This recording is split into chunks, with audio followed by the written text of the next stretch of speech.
भगवान बुद्ध आणि त्यांचा धम्म या ग्रंथामधील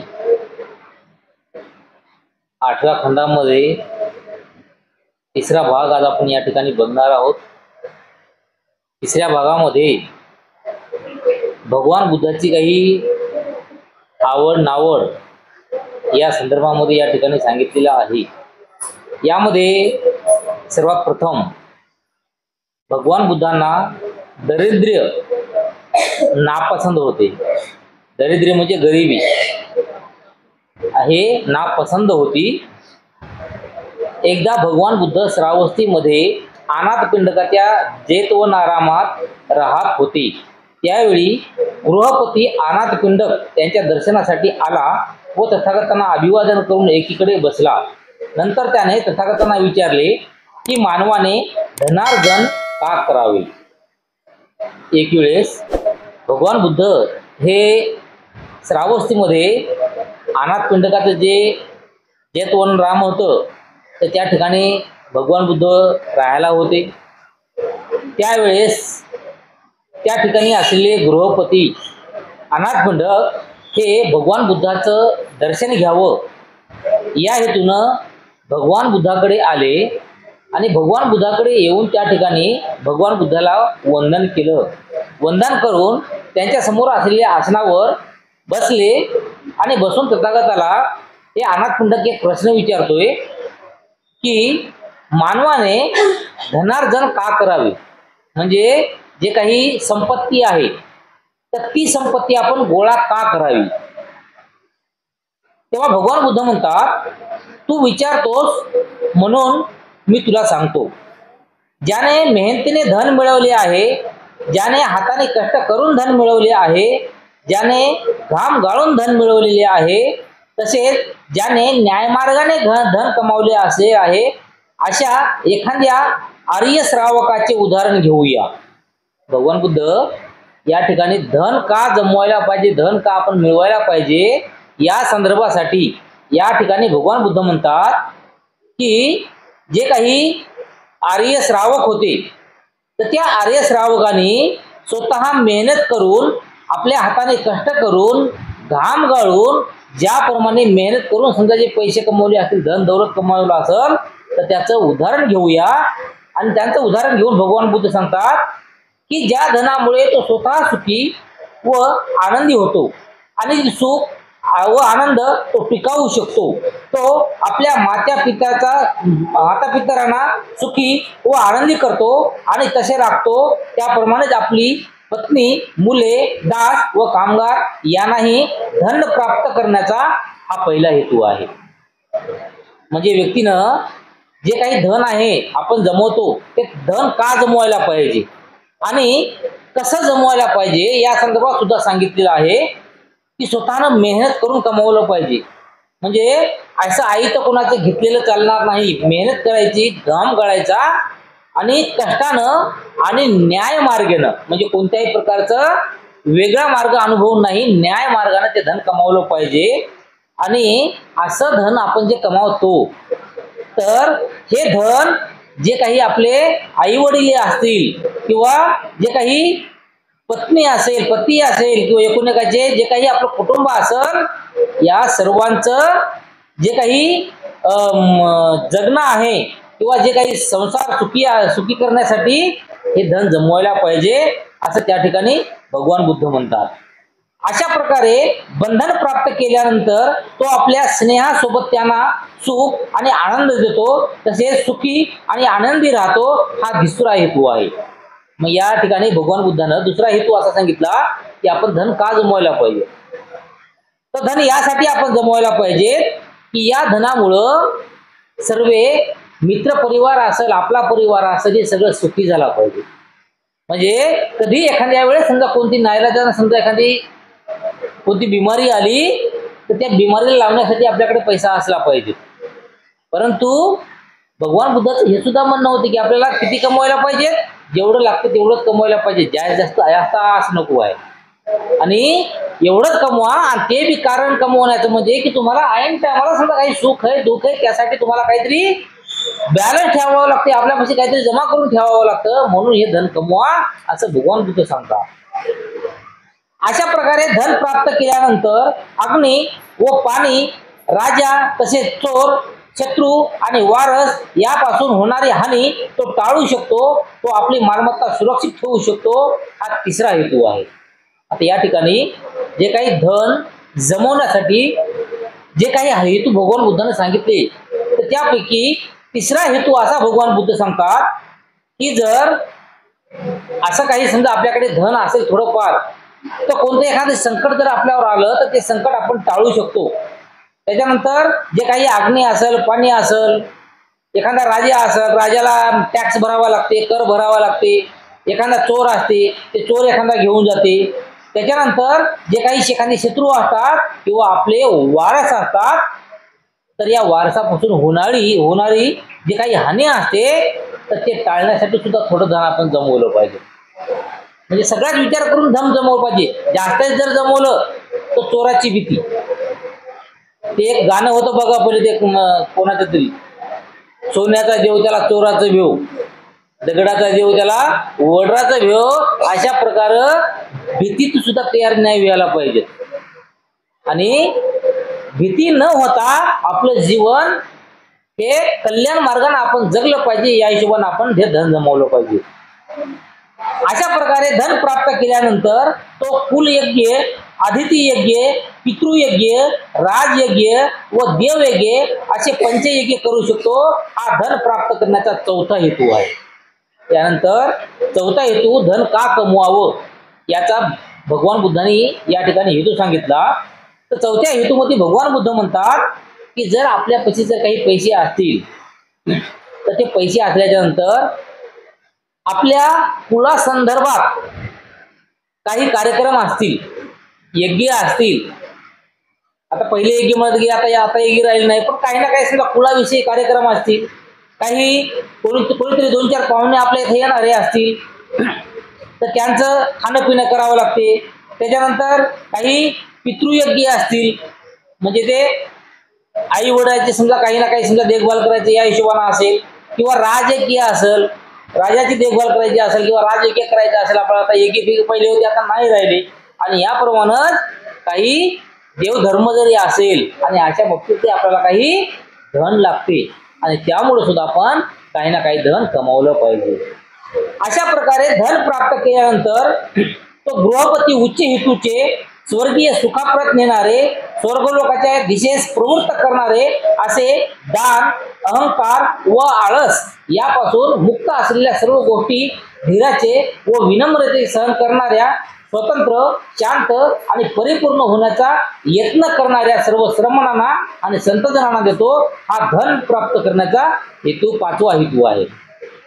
म्हणजे पाचवा हेतू या ठिकाणी भगवान बुद्धानं काय सांगितला की जर आपल्याकडे काही थोडंफार समजा धन असेल, तर हे धन असल्याच्या नंतर जर आपण शांत मनानं, स्वतंत्र मनानं समजा कोणाला दान द्यायचं, एखादा काम पडलं, समजा एखादे भिकू आपल्या घरी आले, तर त्या भिकूला काही ना काही दान करायचं. मग दान करायचं आपल्या मनामध्ये आहे, पण आपल्या घरामध्ये सुद्धा 1 रुपया नसेल तर आपण दान करेल का? करणारच नाही. यासाठी सुद्धा आपल्या घरामध्ये काही ना काहीतरी धन जमवणं आवश्यक आहे असं भगवान बुद्ध म्हणतात. आणि अनाथपिंडकाला समजले की गरिबीचा गौरव करून तथागताने गरिबाचे सात्वन केले नाही, किंवा मानवाने प्राप्त करावी अशी सुख, जीवन, समृद्धी म्हणून गरिबीला श्रेष्ठत्वही दिले नाही.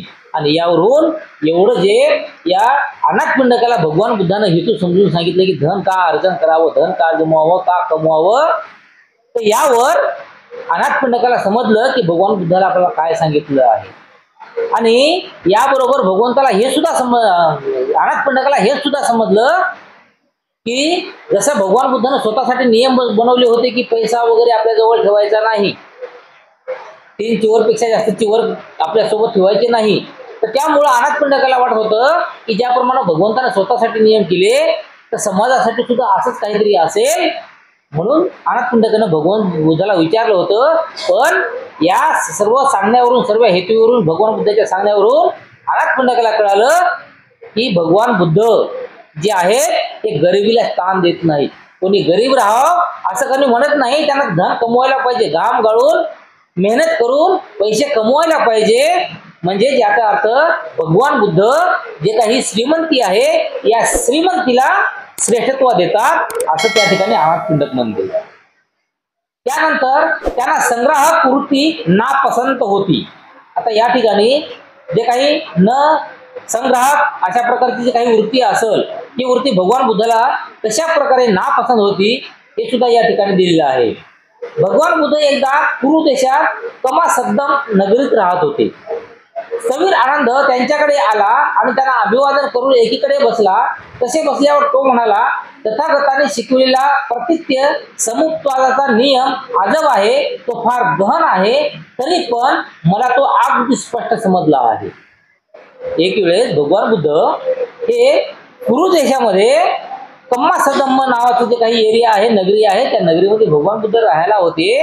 आणि त्यावेळेस स्थवीर आनंद जे भगवान बुद्धाचा लाडका शिष्य होता, हा आनंद भगवान बुद्धाकडे आला, भगवंताला अभिवादन केलं. अभिवादन केल्याच्या नंतर भगवंताच्या समोर असलेल्या आसनावर जाऊन बसले आणि बसल्यावर भगवान बुद्धाला प्रश्न म्हणजे सांगतात. भगवान बुद्धाला सांगतात की भगवान जे काही तथागताने जे काही धम्म शिकवलेलं आहे आणि त्या धम्मामध्ये सांगितलेलं आहे की प्रतित्य आणि समुत्पाद यांचा जो काही नियम आहे अजब आहे, परंतु तो फार गहन आहे आणि तरीही मला तो पूर्णपैकी स्पष्टपैकी समजलेला आहे. म्हणजे या ठिकाणी जे काही प्रतित्य समुत्पाद सांगलेला आहे तर याचा अर्थ असा होते समजा की आपल्या जीवनामध्ये घडणाऱ्या जे काही गोष्टी असतील ते प्रत्येक गोष्टी एकावर दुसरी गोष्ट डिपेंड असते, दुसऱ्यावर तिसरी गोष्ट डिपेंड असते, तिसऱ्यावर चौथी गोष्ट डिपेंड असते. म्हणजे आपल्या जेवणासाठी आपल्याला अन्न लागते. मग अन्न आपल्या घरी जमवायचं असेल तर त्यासाठी संपत्ती लागते. संपत्ती जमवायची असेल त्यासाठी मेहनत लागते आणि मेहनत करायची असेल त्यासाठी सदृढ असं शरीर पाहिजे. आणि सदृढ शरीर ठेवण्यासाठी आपल्याला जे काही आपलं जे संतुलन आहे, जे काही जेवण ठेवण असेल, जे काही आपण आहार आहे, हा आहार आपला योग्य प्रमाणात ठेवला पाहिजे. अशाच प्रमाणे जे काही आपलं जीवन आहे, जे काही कालचक्र आहे ते सर्व एकूण एकावर अवलंबून आहे. आणि अशा अवलंबून राहणारा जो काही भगवान बुद्धाचा धम्म आहे सांगितलेला, तर त्या ठिकाणी आनंद म्हणते की अशा प्रकारचा हा एकूण एकावर अवलंबलेला जे काही नियम आहे हा नियम अजब आहे आणि तो फार गहन सुद्धा आहे आणि हे मला सर्व अगदी स्पष्टपैकी समजलेलं आहे. परंतु भगवान बुद्धाचं काय म्हणणं होतं की या जगामध्ये कोणी कितीही शिकला तरीही सुद्धा त्यांना कितीही ज्ञान प्राप्त तरीही सुद्धा त्यांचं काही ना काहीतरी बाकी राहतेच, सर्व शिकणं होतच नाही. आणि अशाप्रमाणे भगवंत नंतर म्हणतात, आनंद अशी म्हणू नकोस, असे म्हणू नकोस, हा प्रतित्य समुत्पादाचा नियम गहन आहे. हा नियम न समजल्यामुळे, ज्याचे आकलन न झाल्यामुळे चालू पिढी गोंधळात गडबडगुंड्यात सापडलेली आहे, तिला दुःखाचा मार्ग ओलांडून जाणे असाध्य झालेले आहे. आणि तेव्हा भगवान बुद्ध आनंदाला काय म्हणतात की आनंदा, तू असं म्हणू नको की मला हे सगळं समजलेलं आहे, तू सगळं मला समजलेलं आहे असं म्हणशील आणि आपला जो धम्म आहे ते इतरांपर्यंत पोहोचती करतील, दुसऱ्याला सांगतील, तर जे काही तुझ्या मनामध्ये अर्थ निर्माण झालेला आहे त्या अर्थाला जर तू दुसऱ्याला समजून सांगितलं तर त्या अर्थाचा बेअर्थ होईल आणि लोक भ्रमामध्ये पडतील. आणि भ्रमामध्ये पडल्यामुळं लोक गडबड गुन्ह्यात सापडले जातील आणि जे काही दुःखाचा मार्ग आहे तर ते दुःखाचा मार्ग दूर करण्याच्या ऐवजी त्याला ओलांडून लोक समोर जातील. पण त्यांना समजणारच नाही की दुःख आपल्या जीवनामध्ये कशामुळे निर्माण व्हायला. मी सांगितले आहे की तृष्णा ही लोभाचे कारण आहे. जिथे कोणत्याही प्रकारचा किंवा जातीचा लोभ कोणालाही कशासाठी नसतो तिथे लोभाचा संभव कशा चालेल. आणि या ठिकाणी भगवान बुद्ध सांगतात की मी तुम्हाला असं सांगितलं होतं की जे काही तृष्णा असेल तर ती तृष्णा आपल्याला निर्माण होणाऱ्या लोभाचं कारण आहे. म्हणजे ज्या ठिकाणी तृष्णेनं जन्म घेतला त्या ठिकाणी आपोआप आपल्या मनामध्ये लोभ निर्माण होते. म्हणजे तृष्णा म्हणजे मला काही ना काहीतरी हवं आहे असं ज्या ठिकाणी आपल्या मनाला वाटते आणि जेथे वाटलं तेथेच मग लोभ तयार होते की मग मला काहीतरी हवं आहे ना, मग मला भेटायला पाहिजे, मला भेटायला पाहिजे, मला भेटायला पाहिजे, अशा प्रकारची हाव तयार होते, लोभ तयार होते. आणि जिथे कोणत्याही प्रकारचा किंवा जातीचा लोभ कोणालाही आणि कशासाठी नसतो तिथे लोभाचा संभव कसा असेल. आता कोणाला समजा लोभाचा काय लोभ कोणाला कोणत्या प्रकारचा समजा लोभच नसेल तर त्या ठिकाणी लोभाचा संभव सुद्धा असू शकत नाही असं भगवान बुद्ध म्हणतात. म्हणून भगवान बुद्ध जे काही प्रत्यक्ष समुत्पाद आहे यांचा अर्थ या ठिकाणी स्पष्ट करून सांगतात. आणि भगवान म्हणतात असणार नाही तर तृष्णेमुळे लोभाची ओढ लागते. तृष्णा आपल्या मनामध्ये जर तृष्णा निर्माण झाली तर त्यामुळे आपल्याला लोभाची ओढ लागते. लोभाच्या मागे लागल्याने काम व लालसा उत्पन्न होतात. जेव्हा आपण लोभ करल तेव्हा आपण काम आणि लालसा की अजून मला करू दे याप्रमाणे लालसा उत्पन्न होतात. आणि काम व लालसेमध्ये दूरता निर्माण होते. दूरतेमुळे स्वामित्वाची निर्मिती होते. आणि स्वामित्वामुळे लोभ अधिक स्वामित्व निर्माण करतो. आणि स्वामित्वामुळे मालमत्तेवर पहारा ठेवणे आवश्यक होते. आणि मालमत्तेवर पहारा ठेवण्याच्या वृत्तीमुळे अनेक वाईट व दुष्ट प्रसंग निर्माण होतात. जसे मारामारी, जखम, संघर्ष, भांडण, निंदा, असत्य. अशा प्रकारचं जे काही आहे ते एकूण डिपेंड असणार आहे. बघा की माणसाला तृष्णा निर्माण झाली की लोभ निर्माण होतो. लोभ निर्माण झाली की लालसा निर्माण होते. लालसा निर्माण झाली की आपल्या मनामध्ये एक दूरता निर्माण होते की मी हे केलंच पाहिजे. मग जेव्हा लालसा निर्माण होते ना, आता समजा कोणी पिदाडे वगैरे असतात बघा, त्यांच्या मनामध्ये लालसा एवढी असते की काही जरी झालं मी काही करल पण आज मात्र काही ना काहीतरी मी घेतल्याशिवाय राहणार नाही. मग त्या ठिकाणी काय होते, असले खिशात पैसे तर ठीक आहे, नाही तर घरातले डबे जे बायकोची कमाई आहे ते ढूंढते. ते डब्यात नाही जर भेटलं तर बायकोला मारते. आपल्याला बायको मारून मी नाही भेटलं तर मग एखादं भांडं विकायला नेते. आणि विकायला समजा एखादं नाही मी हे करायला भेटलं तर मग एखादं रोडवर बसते आणि मग येणाऱ्या जाणाऱ्या माणसाला अडवते. म्हणजे एवढं सगळं याच्यामधून घडते. आणि याच्यामुळं जे काही दूरता निर्माणाच्या नंतर स्वामित्वाची निर्मिती होते. स्वामित्व म्हणजे मीच मोठा हे मन निर्माण होते. आणि स्वामित्वामुळे लोक अधिक स्वामित्व निर्माण करतो. एकदा तो मी स्वतःला मोठा म्हणल्याच्या नंतर तो आणखी मोठा स्वतःला म्हणत जातो. आणि त्या स्वामित्वामुळं आपली जे काही मालमत्ता आहे जमवलेली त्या मालमत्तेवर पहारा ठेवणं आवश्यक होते. आणि असा पहारा ठेवताना त्याच्यामधून काय काय होते, जे काही आपण प्रॉपर्टी जमवलेली आहे ते प्रॉपर्टी जमवल्या कारणानं एक तर जे काही आहे वाईट दृष्टीने आपण प्रॉपर्टी जमवलेली असते. त्यानंतर ती प्रॉपर्टी लपवण्यासाठी आपण लोकांना खोटं सांगतो की यार बाबा माझ्याकडे काहीच नाही रे, मी भिकारी हो, मी गरीब हो असं म्हणतो. आणि जी आहे प्रॉपर्टी त्या प्रॉपर्टीला मग रात्रभर झोप येत नाही.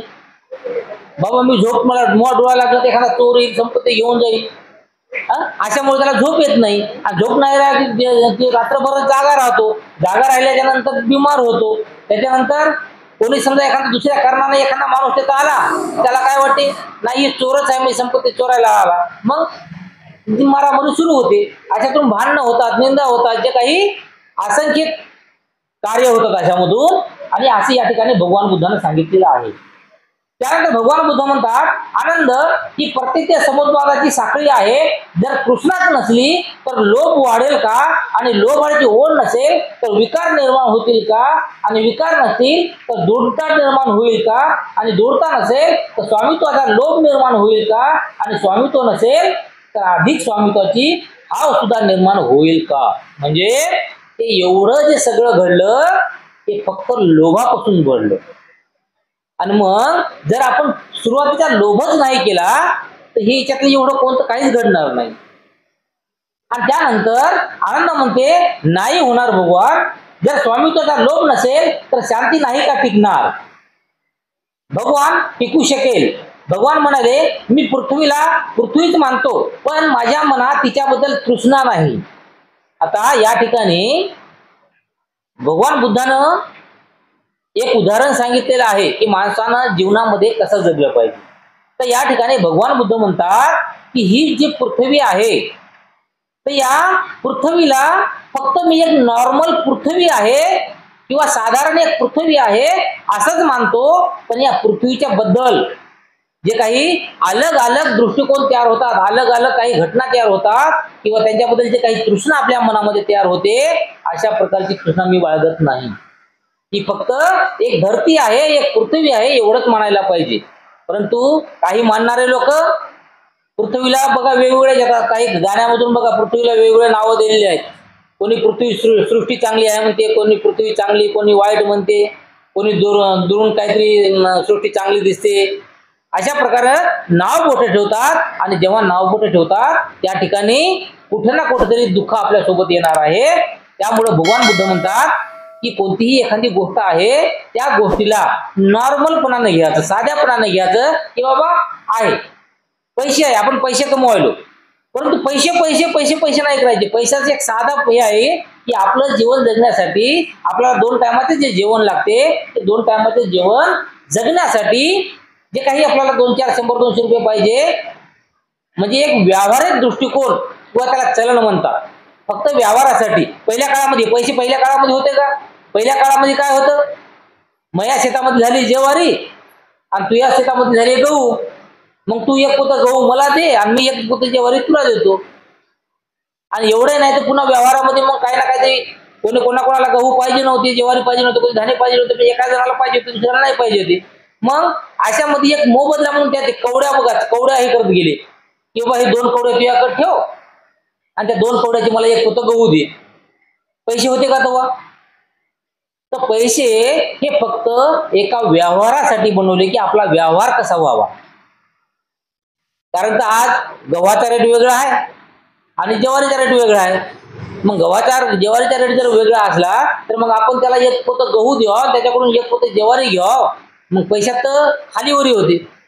मग त्याच्यासाठी हे व्यवहारासाठी फक्त पैसा बनवला आहे. त्यामुळे फक्त पैशाला पैसा, एखाद्या वस्तूला वस्तू, एखादं घर आहे त्या घराला फक्त घर आहे.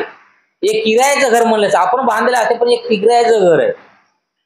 किती दिवस आपण त्या घरामध्ये राहणार हे आपल्याला माहित नाही. माहित आहे का? कधी कधी आपल्या मनामध्ये येईल आणि आपण समजा ते किरायाचं घर सोडून जाईल आणि कधी मालकाच्या मनात येईल आणि त्यानं म्हणलं का माझं घर सोडून तुम्ही निघून जा, कोणीकडे घर तुमचं बघा. आणि अशाच प्रकारचं जीवनाचं सत्य आहे. त्यामुळं कोणत्याही वस्तूला, कोणत्याही गोष्टीला क्षुल्लक एक व्यवहाराची वस्तू म्हणून आपण स्वीकारलं पाहिजे.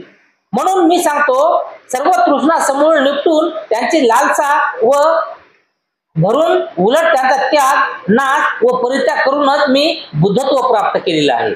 मग भगवान बुद्ध काय म्हणतात की अशा प्रकारची जे काही सर्व प्रकारची समूळ तृष्णा आहे, प्रत्येक बाबतीतली जे काही तृष्णा आहे किंवा लालसा आहे, तर या सर्वांचा त्याग, या सर्वाचा नाश करून मी बुद्धत्व प्राप्त झालेला आहे, मला केलेला आहे.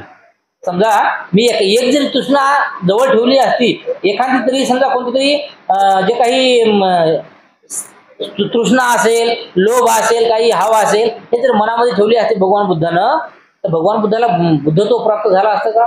झालंच नसतं. तेव्हा भिक्खू हो, भौतिक मालमत्तेचे नव्हे तर माझ्या धर्माचे हिस्सेदार होण्यासाठी झटा. बघा या ठिकाणी भौतिक, मी आता प्रत्येक वेळेस बघा मी बरेच वेळेस भौतिक असा उच्चार केलेला आहे.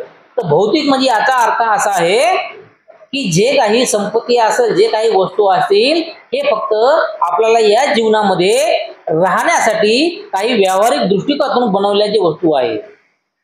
कितीही पैसा कमवा, त्यातला 1 रुपया आपल्याला सोबत घेऊन जाता येत नाही.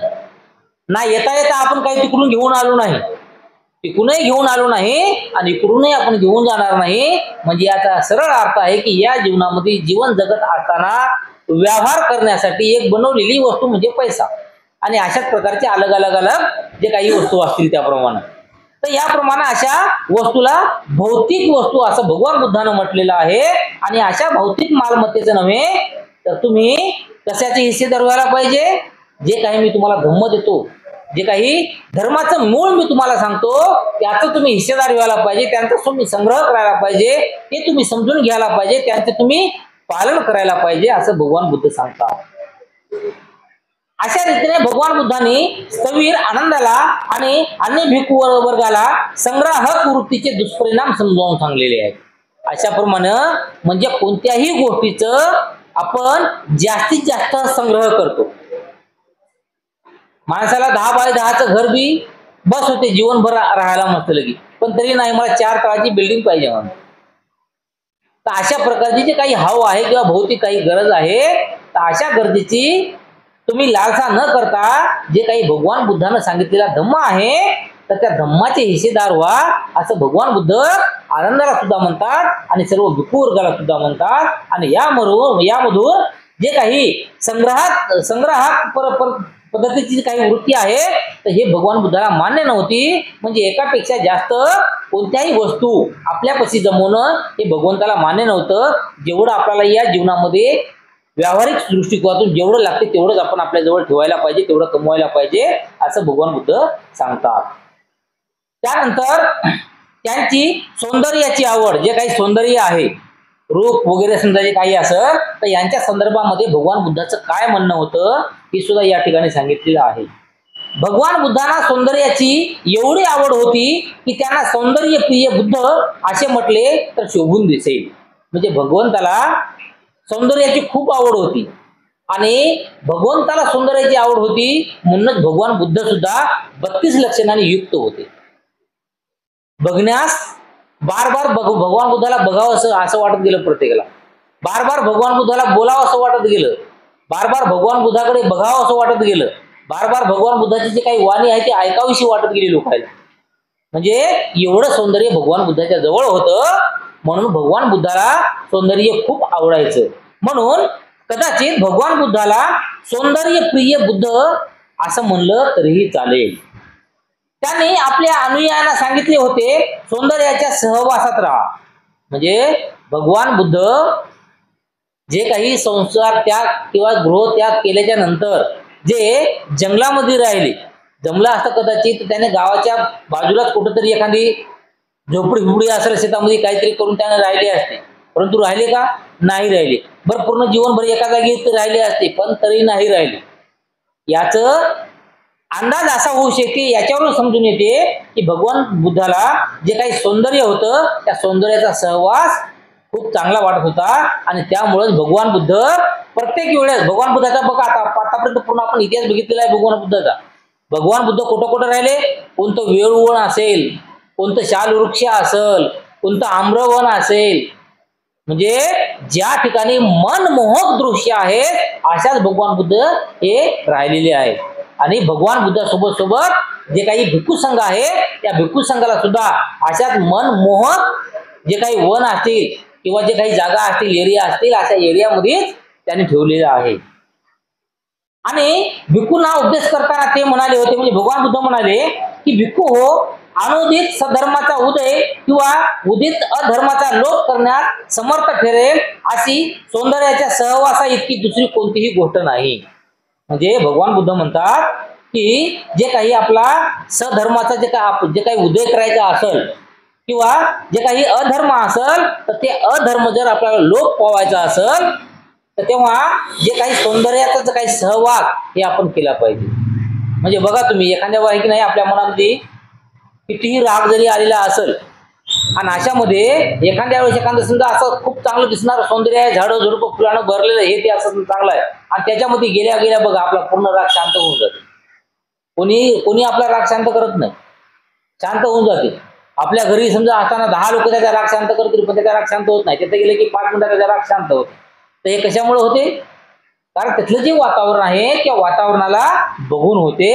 आणि असं भगवान बुद्ध सांगतात की यासाठी जे काही सधर्म असेल याचा उदय करायचा असेल किंवा जे काही अधर्म असेल यांचा लोप करायचा असेल तर तुम्ही सौंदर्याच्या सहवासा इतकी दुसरी कोणतीही गोष्ट नाही, त्या ठिकाणी तुम्ही गेलं पाहिजे.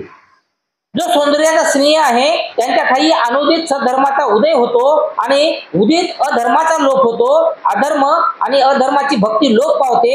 सधर्माबद्दल अप्रीती नाहीशी होते, सधर्माबद्दल भक्ती निर्माण होते आणि अधर्माबद्दल अप्रीती वृद्धिगत होते. म्हणजे भगवान बुद्ध म्हणतात की ज्या व्यक्तीला अशा सौंदर्याचा स्नेह म्हणजे आवडते, सौंदर्य ज्या व्यक्तीला ज्या भिक्खूला सौंदर्य सर्व अधिक आवडते, तर त्या व्यक्तीपासून जे काही अधर्म असेल हा अधर्म लोप पावतो.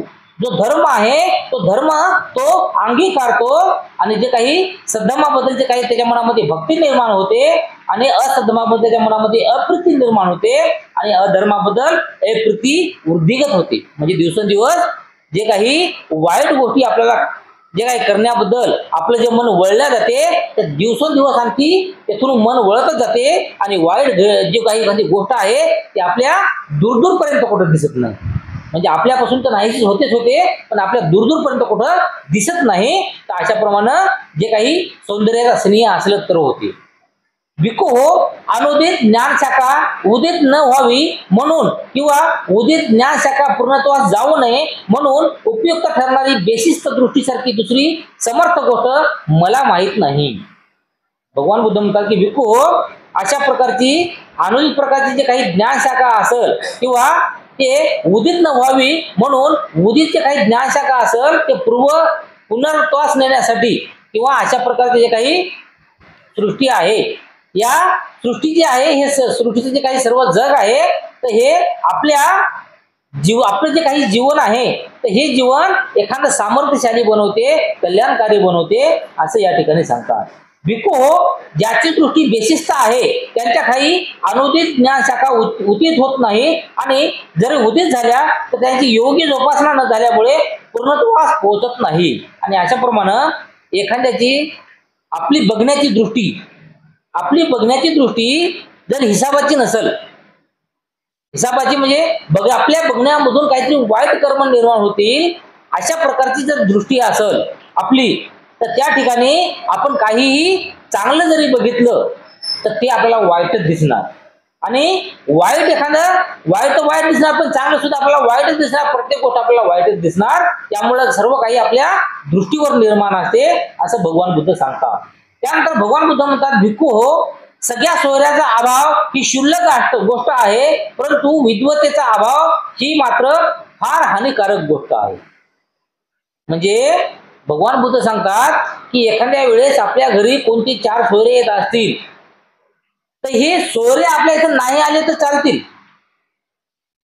आपल्याला वाटतं ना कधी 4 सोयरे आपल्या विवाहामध्ये मन मोकळं होते असं तसं, परंतु भगवान बुद्ध म्हणतात की आपल्या इथे एखाद्या वेळेस 4 सोयरे जर नाही आले तरीही चालतील, परंतु जे काही विद्वत आहे या विद्वतेचा जर अभाव असेल आपल्यापाशी तर मात्र ही आपल्या जीवनाला फार मोठी हानिकारक गोष्ट आहे. आणि भिक्खू हो, सगळ्या सोयऱ्याची बुद्धी ही क्षुल्लक गोष्ट आहे प्रज्ञेची बुद्धी ही मात्र सर्वोच्च महत्वाची गोष्ट आहे.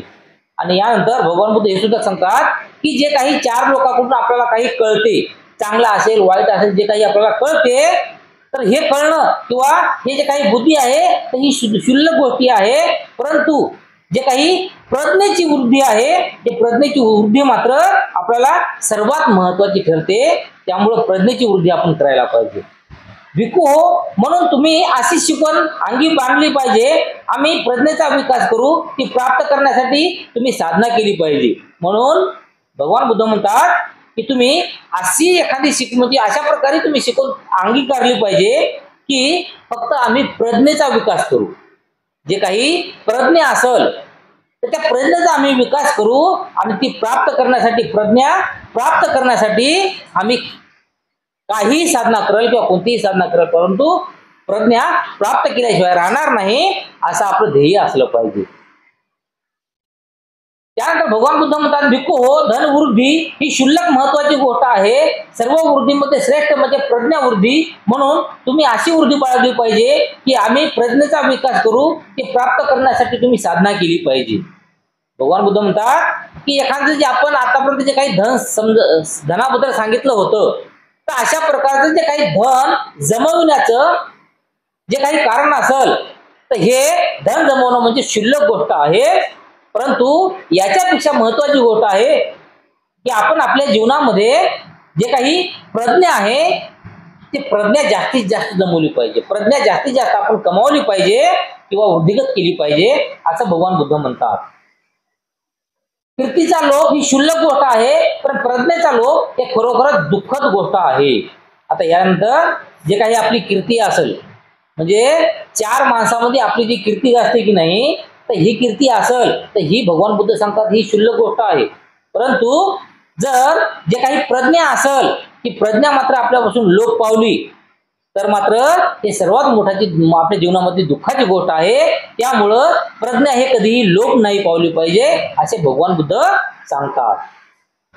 यानंतर जे काही आतापर्यंत जे काही सौंदर्य भगवान बुद्धाला कसं पसंत आहे या संदर्भामध्ये सांगितलं होतं. आता यानंतर सौंदर्याबद्दल काही आसक्ती सुद्धा भगवान बुद्धाने सांगलेली आहे. आता सौंदर्याबद्दल भगवान बुद्धाने काय आसक्ती सांगितलेली आहे तर एकदा शाक्य देशातील सक्कर या नगरात तथागताचे वास्तव्य होते. त्या समयी स्थवीर आनंद तथागताकडे गेला आणि त्यांना अभिवादन करून एका बाजूस बसला. अशा रीतीने आसनस्थ झाल्यावर स्थवीर आनंदला बोलला की भगवान, जीवनात अर्धे महत्व सौंदर्याशी मैत्री जोडण्यात आहे, सौंदर्याचा सहवास जोडण्यास आहे, सौंदर्याची दाट स्नेह जोडण्यास आहे. एक वेळेस भगवान बुद्ध हे या सक्कर देशामध्ये राहायला होते. त्यावेळेस आनंद स्थवीर हे भगवान बुद्धाकडे गेला आणि भगवान बुद्धाला वंदन करून भगवान बुद्धाच्या समोर असलेल्या आसनावर बसला आणि भगवान बुद्धाला एक प्रश्न करतोय की भगवान, जीवनामध्ये अर्धे महत्व म्हणजे आपल्या जीवनातील अर्ध महत्व ते फक्त आता भगवान बुद्धाने सांगितलं, सौंदर्याविषयी आपल्याला माहिती सांगितली होती भगवान बुद्धाने. म्हणून या ठिकाणी आनंद म्हणते की भगवान, जे काही सौंदर्य आहे तर या सौंदर्याशी मैत्री जोडण्यामध्ये आपलं आयुष्य अर्ध आयुष्य आहे. म्हणजे आपलं अर्ध जीवन फक्त जे काही सौंदर्य आहे या सौंदर्याला मैत्री बनवण्यामध्ये जोडलं गेलं पाहिजे आणि सौंदर्याचा सहवास जोडण्यात आला पाहिजे किंवा सौंदर्याची दाट स्नेहता मित्रत्व आपण केलं पाहिजे. याच्यावरच अर्ध आपलं आयुष्य आहे असा आनंद म्हणतो. परंतु त्या ठिकाणी भगवान बुद्ध असे म्हणतात की आनंद, असे म्हणू नकोस, सौंदर्याशी मैत्री, सहवास व निकट स्नेह यांचे जीवनात सर्वस्वी महत्व आहे. तर या ठिकाणी भगवान बुद्ध काय म्हणतात, म्हणजे आनंदाला म्हणलं की अर्ध महत्व आहे, पण भगवान बुद्ध म्हणतात की नाही, तू असं म्हणू नको. तर हे सौंदर्याशी जे काही मैत्री करणं असेल, सौंदर्यासोबत सहवास करणं असेल किंवा निकट स्नेह करणं जर असेल तर या सौंदर्याचे आपल्या जीवनामध्ये सर्वस्व महत्व आहे, अर्ध नाही आहे, पूर्णच महत्व आहे. त्याच्यामुळं सौंदर्य हे खूप मोलाची बाब आहे आपल्यासाठी असं भगवान बुद्ध सांगतात. या सौंदर्याचा मित्र, सहवासी आणि निकट परिचित आहे अशा भिक्खूकडून अशी अपेक्षा आहे की जो आर्य अष्टांगिक मार्गाचा विकास करील तो आर्य अष्टांगिक मार्गाचा जास्तीत जास्त लाभ घेईल. आणि भगवान बुद्ध म्हणतात की एखादा भिक्खू असेल किंवा जो कोणी उपासक असेल तो सौंदर्यासोबत मैत्री असेल, सहवास असेल किंवा निकटपणा जर करत असेल तर अशा भिक्खूपासून अशा अपेक्षा आहे की तो भिक्खू आर्य अष्टांगिक मार्गाचा विकास करेल आणि तो आर्य अष्टांगिक मार्गाचा जास्तीत जास्त लाभ घेईल. म्हणजे जे काही आर्य अष्टांगिक मार्ग आहेत सांगितलेले भगवान बुद्धानं, यांचं जास्तीत जास्त पालन ते भिक्खू करू शकते असं भगवान बुद्ध म्हणतात. आणि आनंद, असा भिक्खू आर्य अष्टांगिक मार्गाचा विकास कसा करील किंवा त्यापासून अधिकाधिक लाभ कसा घेऊ शकेल. त्यानंतर म्हणजे जे काही अशा प्रकारे जे काही आर्य अष्टांगिक मार्ग असेल त्याचा विकास असेल किंवा त्याचा लाभ कसा काय घेऊ शकतो, तर अशा वृत्तीने तो सम्यक दृष्टी प्राप्त करेल आणि जी त्याग, विराम यावर आधारित असून जिची परिणती आत्मसमर्पणात होते तो सम्यक संकल्प, सम्यक वाणी, सम्यक कर्मांत, सम्यक आजीविका, सम्यक व्यायाम, सम्यक स्मृती तसेच सम्यक समाधीची प्राप्त करील. त्यांची परिणती आत्मसमर्पणात होईल. म्हणजे अशा प्रमाणे जर कोणी सौंदर्याशी मैत्री करेल, सौंदर्याशी स्नेहभाव केला तर काय होईल की तो जे काही आपली समाधी असेल त्या समाधीमध्ये त्याचं चांगलं मन लागेल. म्हणूनच भगवान बुद्धानं समाधी लावली होती. जे बुद्धत्व प्राप्त झालं होतं त्याग तपाला बसले होते. कुठं बसले होते? घनदाट जंगलामध्ये, की दूर पर्यंत कोणाचा माणसाचा थारा नको, कोणी नको, अशा घनदाट जंगलामध्ये भगवान बुद्ध सुद्धा तपाला बसले होते आणि असा विचार करून बसले होते की आता काही झालं तरी चालेल, परंतु मी तोपर्यंत उठणार नाही जोपर्यंत मला बुद्धत्व प्राप्त होणार नाही. म्हणून भगवान बुद्ध सांगतात की जो काही सौंदर्य असेल त्या सौंदर्याचा जो व्यक्ती निकटपणा जवळ करते, स्नेहपणा किंवा मित्रत्व त्याच्यासोबत करते, त्या व्यक्तीला जे काही विराम असेल किंवा जे काही त्याच्यावर आधारित सर्व काही परिणिती असेल याची आत्मसमर्पण होते आणि त्याच्यामुळे तो जे काही आपले सम्यक संकल्प असतील म्हणजे जे काही संकल्प आपण जे काही संकल्प करतो काही विचार करतो तर आपले विचार गोंगाट्यामध्ये जर विचार केले आपले तर विचार चांगले होतील का होणार नाही परंतु एखाद्या सौंदर्यामध्ये एकटं राहून बसा तुम्ही त्या ठिकाणी विचार करा एकदम चांगले विचार आपल्या मनामध्ये येतात त्याप्रमाणे सम्यक वाणी म्हणजे आपल्या तोंडून एक चांगली वाणी सुद्धा त्या सौंदर्याला बघून चांगली निघते त्यानंतर सम्यक कर्मांत म्हणजे अशा सौंदर्यामध्ये गेल्याच्या नंतर जे काही चांगले काम आहेत तर ते चांगले काम करण्याचा आपले मन इच्छा करते त्या प्रमाणात सम्यक अजीविका जे काही चांगले जीवन जगण्याची चांगलं जीवन सम्यक म्हणजे चांगलं तर चांगलं जीवन जगण्याची इच्छा माणूस व्यक्त करतो आणि त्यानंतर सम्यक व्यायाम सम्यक स्मृती तसेच सम्यक समाधीची प्राप्त होती म्हणजे त्या ठिकाणी माणसाला समाधी लागते एकांतवास लागते आणि त्या ठिकाणी तो तपश्चर्या करू शकतो अशाप्रमाणे भगवान बुद्ध या ठिकाणी सांगतात आनंद जो भिक्खू सौंदर्याचा मित्र सहवासी आणि दाट स्नेही आहे तो अशा रीतीने आर्य अष्टांगिक मार्गाचा विकास करतो आणि त्यापासून जास्तीत जास्त लाभ घेतो म्हणजे भगवान बुद्ध म्हणतात की अशाप्रमाणे जो सौंदर्याशी मैत्री करतो सौंदर्याशी स्नेहभाव करतो सौंदर्याच्या जवळ राहतो तो व्यक्ती आर्य अष्टांगिक मार्गाचा विकास करतो आणि त्यापासून जास्तीत जास्त आपल्या जीवनामध्ये लाभ मिळवून घेऊ शकतो अशाप्रमाणे भगवान बुद्ध सांगतात आणि सौंदर्याशी मैत्री सहवास आणि निकट स्नेह यांचे जीवन सर्वस्वी महत्व कसे आहे हे तुला समजण्यास आनंद हाच मार्ग आहे म्हणून जे काही हे सौंदर्य आहे हे आपल्या जीवनामध्ये सर्वस्वी आहे तर हे कसं आहे हे बघण्यासाठी याचा विचार करण्यासाठी हे जे काही सांगलं मिळा तू मी तुला सांगलेलं आहे तर या समजण्यासाठी तुला योग्य ठरेल असं भगवान बुद्ध म्हणतात आनंद खरोखर जे प्राणी नाशवंत मरते दुःख शोक आपत्तीग्रस्त आहेत त्यांना सौंदर्याशी मैत्री केल्याने मुक्ती मिळू शकते म्हणजे त्या ठिकाणी भगवान बुद्ध आणखी सांगतात की एखादा व्यक्ती नाशवंत असेल किंवा एखादा व्यक्ती एखादा मरते म्हणजे मरतुकडा म्हणल्यासारखं समजा मरायला टेकला समजा किंवा एखाद्या व्यक्तीला खूप सारं दुःख झालेलं आहे एखाद्या व्यक्तीला शोक झालेला आहे किंवा एखाद्या व्यक्तीवर कोणतरी आपत्ती घडून आलेली आहे अशा सर्व दुःखात बुडालेल्या विचारामध्ये मग्न असलेल्या लोकाला माणसाला भिक्खूला जर एखाद्या सौंदर्यामध्ये नेऊन ठेवलं तर त्या सौंदर्यामध्ये बघून त्यांचं सर्व त्याच्या मनामध्ये असलेलं सर्व दुःख ते सर्व दुःख नाहीसं होते सर्व काही शोक असल दुःख असल तर हे सर्व नाहीसं होते आणि म्हणून समजा म्हणतात बघा कधी कधी कोणी जर आपलं काही बिमार वगैरे काही असेल तर मन मोकळं करण्यासाठी काहीतरी खुल्या हवेत जा वगैरे त्यासाठी म्हणतात तर याप्रमाणे भगवान बुद्ध या ठिकाणी सांगतात आणि सौंदर्याशी मैत्री सहवास निकट स्नेह यांचे जीवनात कसे सर्वस्वी महत्व आहे हे तुला आता समजू शकेल नंतर भगवान बुद्ध म्हणतात आनंदाला की आनंदा जे काही सौंदर्याशी जो व्यक्ती जे किंवा जे भिक्खू हे मैत्री करते सहवास करते किंवा निकट मित्रत्व करते तर अशा भिक्खूला किंवा व्यक्तीला या जीवनामध्ये सर्वस्वी महत्व कसं आहे या सौंदर्याबद्दल हे समजू शकेल अशाप्रमाणे जे काही भगवान बुद्धाचं सौंदर्य यांची असलेली आवड आणि सौंदर्याबद्दल जे काही असलेली आसक्ती म्हणजे आपल्या जीवनामध्ये ते असलंच पाहिजे आपण ते केलंच पाहिजे अशाप्रमाणे सौंदर्य आहे सौंदर्याबद्दलची व्याख्या आहे भगवान बुद्धाने सांगितलेली